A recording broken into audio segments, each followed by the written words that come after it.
Hello! What's up, everybody? Super excited. This actually is not the episode that I was planning to record yesterday before JC Horn made the top 100. So keep that in mind.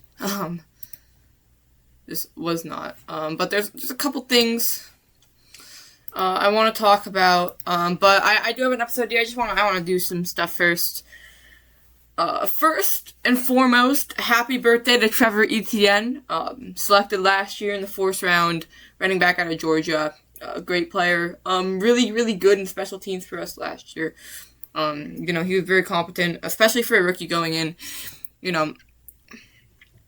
He had that very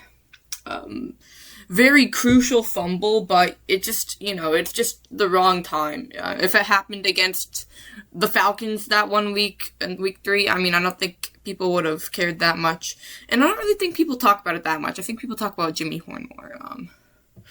But personally, I think that was the bigger mistake. But it was you're a rookie, it's the playoffs. This is a team that isn't very experienced in the playoffs.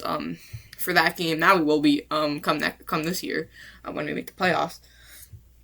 But I'm a big fan of his. I think he did not see the ball too much on offense. Definitely more of a special teams player. But I think that it's gonna be. I think he definitely could see a bigger role, and that really depends on how productive JB is. Jonathan Brooks, also a July birthday, 21st. Have that marked on my calendar. Bryce Young is also July birthday, 25th. So we'll be celebrating that too. But it depends on JB. Right now, Chuba's obviously the starter. AJ Dillon is someone else. But being a second-year player, I think he's going to continue to be in special teams. But his speed is a really big factor. I think his explosiveness. I think getting him the ball in the passing game, I think could work better. Obviously, I don't know what Jonathan Brooks' role. I could absolutely see Jonathan Brooks taking over the starting running back spot, which I'd be really happy about. Mainly because Chuba Hubbard's really good, so to be better than him, that means you're very, very talented. So that means we'd have an elite running back. Which I believe Chuba Hubbard, he's not up there in the conversation of elite running backs, but he's definitely one of the better rushers in the league for sure. So I want to happy birthday, Trevor Etienne. I'm expecting hopefully a little bit more playing time on offense, just see what he can really do, because we haven't really had that.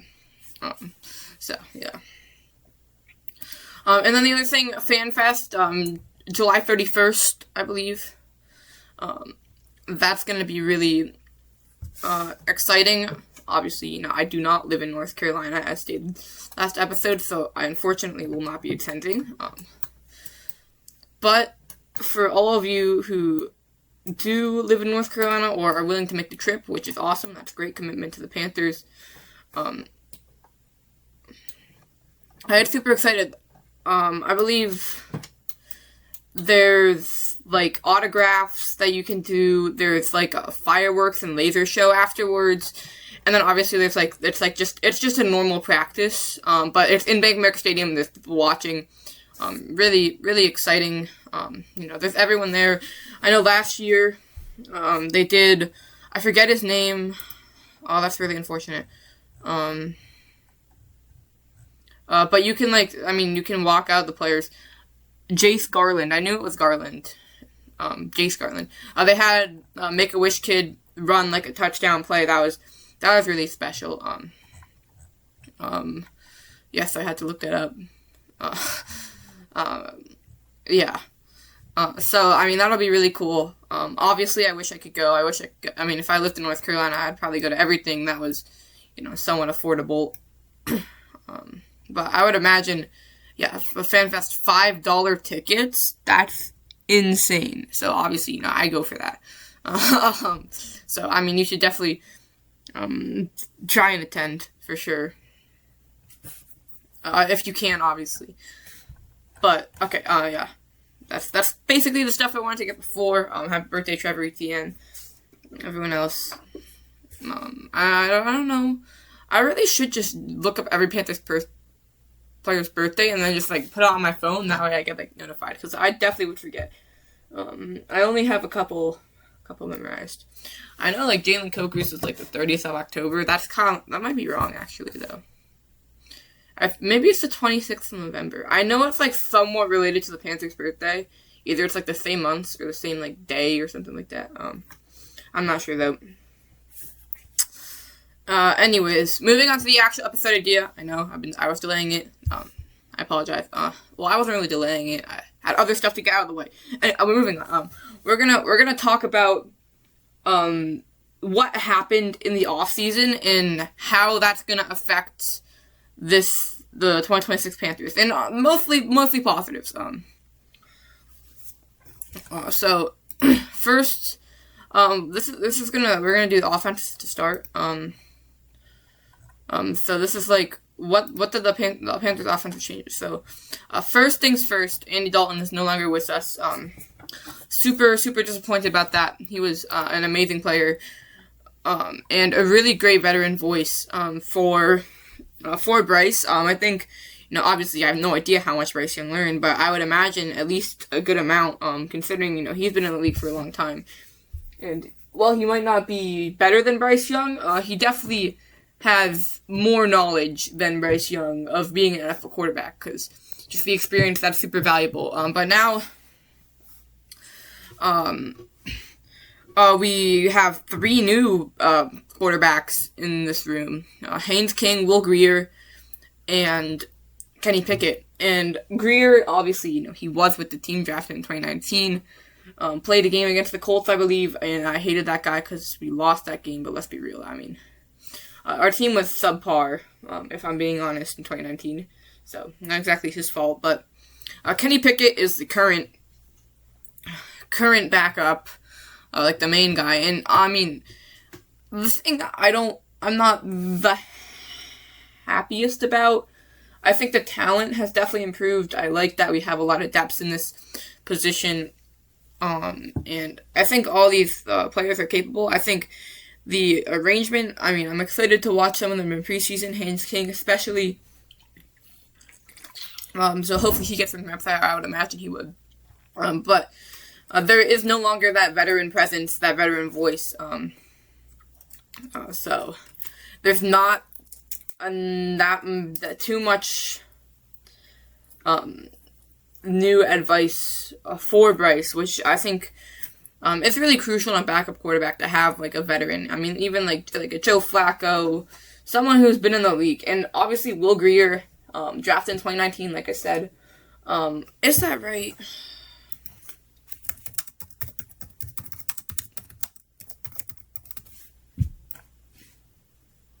Yeah, I was right. 100th overall. Pretty clean. I thought he was like a 7th round pick. No, he's 3rd. Alright, I was right about that. Thank God I wasn't just like saying wrong information multiple times.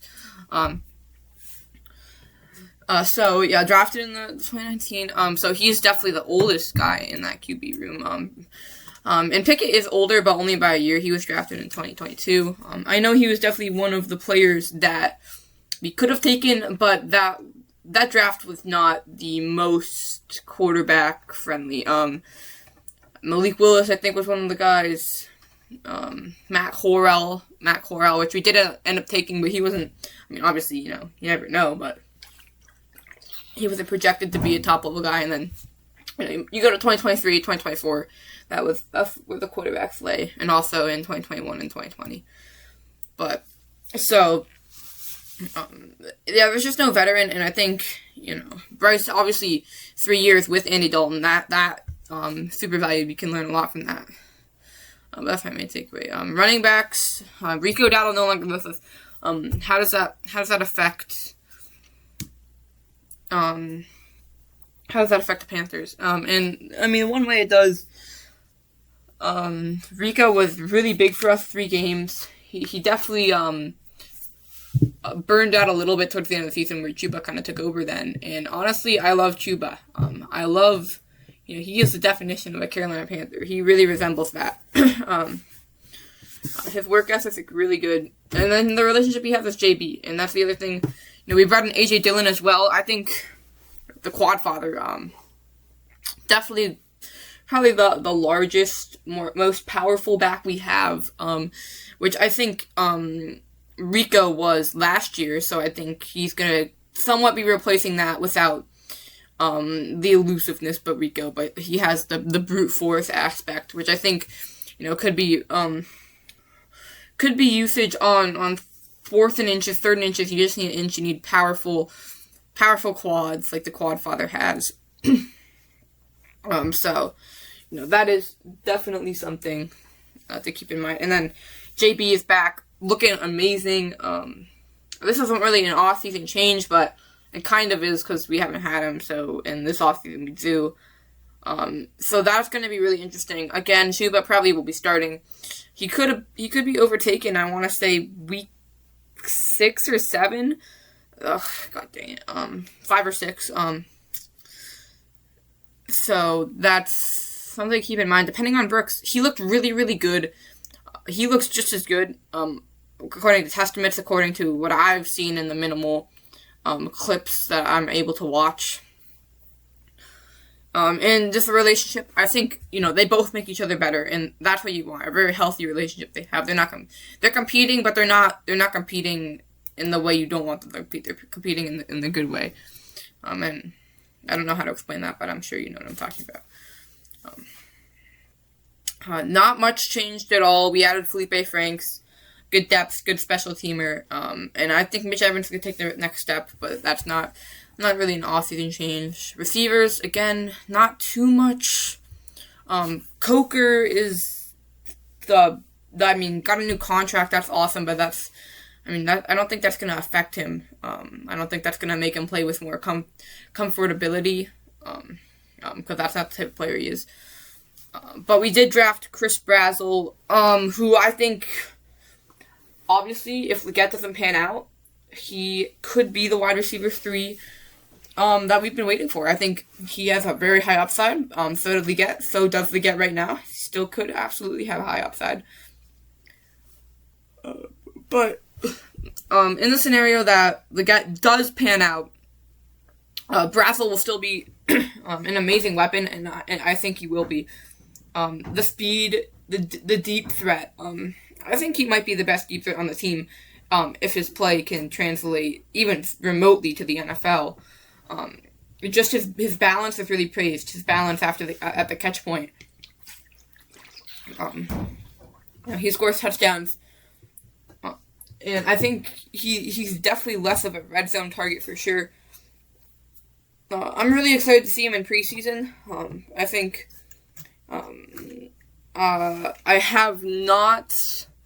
I will be missing one.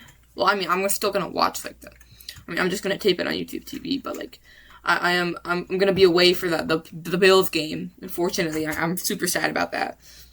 But I will prevail. I will still find a way to watch it, and so I'll notify you guys, because a podcast or a new podcast probably won't be posted because I'll be going away. Anyways, getting back to the thing, Brazzell talked about. We brought in John Mechie, who, again, preseason, I would love to see him get some snaps with Bryce Young in preseason, just to see how the connection is going. We'll see that in training camp for sure. But in preseason, I think, because obviously they had a really, really strong connection in college. And if that can translate somewhat to the NFL, I think he definitely could be a reliable option. Obviously, maybe not one of our big playmakers, but he could be very productive. Kind of like Hunter Renfrow was in week 2. But he could also be really good. He could also become wide receiver 3 if he's able to connect with Bryce, if he really steps up. But then if Leggett doesn't play well, anyone could really replace him, Jimmy Horn. But I think he will. For face, this is definitely do or die. He said it himself. This is his contract year. There's been some rumors speculating about trading him to the Chiefs or someone like that. But yeah. And then the offensive line. The offensive line, I mean, the right side, mostly intact. The guards, mostly intact. It's really center and left tackle. And that is because, let's start with center. We do not have, obviously, Luke Fortner, is that how you pronounce it? I think it's Luke Fortner. He is the current starter, but Sam Hack could easily take that job from him. That is a very much up in the air position. I think it's one of our. I mean, obviously we don't know how the play is, but on paper, it's one of our weaker positions, especially on the line. We've never. We don't have a true center. We haven't really figured that out yet. There's an article on Panthers.com about adjusting to Bracing's height. I don't know how that's going to play in, because I do not know much about the center position, like in general, like just in terms of like the position. But Sam Hecht, I think he has promise. He could develop into the answer at center if Luke doesn't. I think it'll be really interesting to see that in training camp and preseason, and that's one of the battles to watch out for. Nothing is set in stone for that position yet at all. So that's a battle, just like nickel, just like some of the depth pieces at receiver that could ultimately turn into a big role in this offense. And then also I really want to look at JB. Like, I really want to see Jonathan Brooks play. Also, does anyone have any way to watch training camp? Like, is that like a thing you can do? I'm not sure. Alright, moving on. And then left tackle, Icky, he's out. I kind of forget. I think it's very unlikely that he sees games unless the Panthers maybe make a deep run in the playoffs. But obviously, if that happens, I think there's still a very good chance we just keep him out for the whole year, because he will not have been adjusted to playing in the NFL for an entire year. That being out with that big injury. So, I think that's definitely, he's gonna be out. I think you need to look at that in terms of,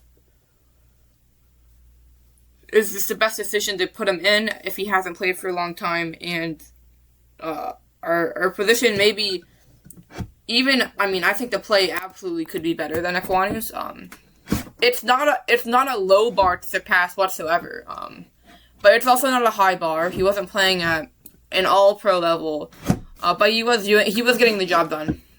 But very realistic that his play could be surpassed, just because he wasn't like one of the best at the league in his position. I would put him at like in the 12 to 14 range in terms of in his position. Again, I'm biased, but like still. But we brought in Rasheed Walker for a 1-year deal, so we'll see how that works out. And Freeling, I'm pretty sure he primarily played right tackle, but he absolutely could make the switch. It's gonna be very interesting to see how he does this season, in preseason, and just that left tackle spot in general. I'm quite pretty sure Walker will get the nod for week 1 unless something crazy happens. But, that's another position that could be overtaken. Another thing to watch out for. So, just keep that in mind. And then, as the offense as a whole, the coaching staff relatively unchanged. But the big change was the play caller. Dave Canales, very, very humble Dave Canales decision in in which he declared himself no longer the play caller, and offensive coordinator Brad Idzik has the role. Brad Idzik. Sorry, I'm just fumbling with my mouse cord because it's currently tangled. Anyway, I fixed that. And I'm not sure too much. I have talked to some people about this, asking, like, is this going to change how aggressive we are on fourth down? In which I don't think that's going to be the case. Also, if it was, I still feel like we would definitely be top 2 in aggressive teams. We were number 1 last year. We converted the most, attempted the most. Very successful on fourth down last year. And I think, we should keep playing that way until it's not smart to.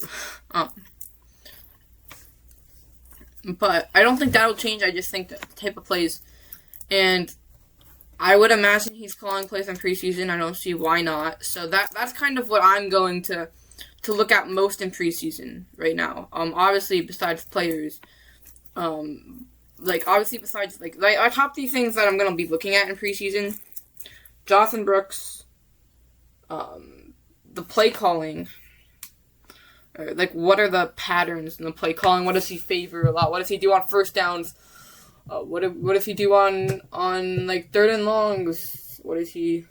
How much trust does he have in Bryce? Stuff like that. And then, obviously, on the defense, I'm going to be looking at that nickel corner spot. But in terms of the play calling, it'll be interesting. Like I said, that's what I'm looking for. Just the patterns, the trust in which he has in Bryce. I think they're gonna use Bryce more anyways this year. Just with the steps he's taken, stuff like that. He has gotten better every year, which is unlike a lot of his rookie counterparts. In C.J. Stroud, which, as much as Bryce Young is big friend of C.J. Stroud, I'm not too much of a fan just because people compare him to Bryce a lot and say how much better he is, and it's just not true at all. But, I mean, that's not C.J. Stroud's fault, obviously. It's just,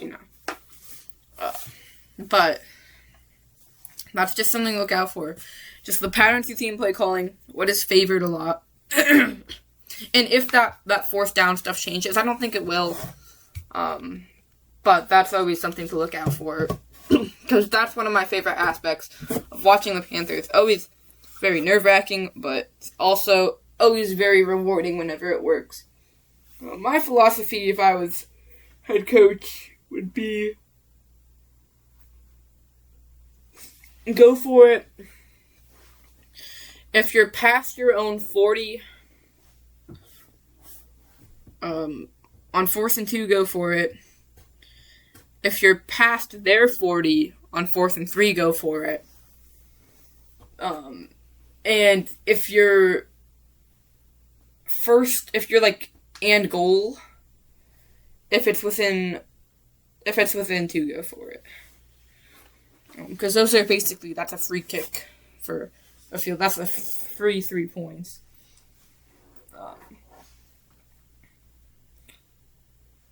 Or actually, no. If you're in between your 40 and their 40, 4th and 3, go for it. If you're in between your 40 and their 35, if it's 4th and 3, go. If you're past their 35, if it's